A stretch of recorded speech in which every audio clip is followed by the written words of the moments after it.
Look at your design, you know, in a real environment here to see where the flaws are. I wanted to make sure his wheels all touch the tracks.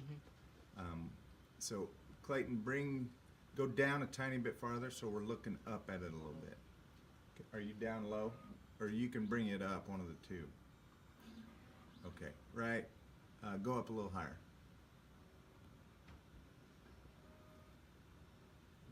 Okay, so if we look, now snap, there you go.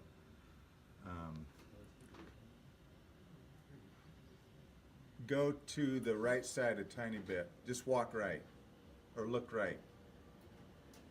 Right there.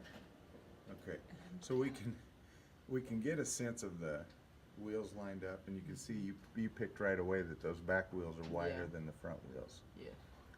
Which won't hurt anything, other than it might change the illusion that these are all on the tracks.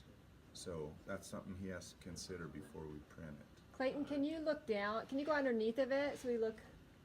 Walk underneath. Walk underneath of it. Can you walk under it? There. Yeah. Now walk and look up. Well, I can't really see much for the track.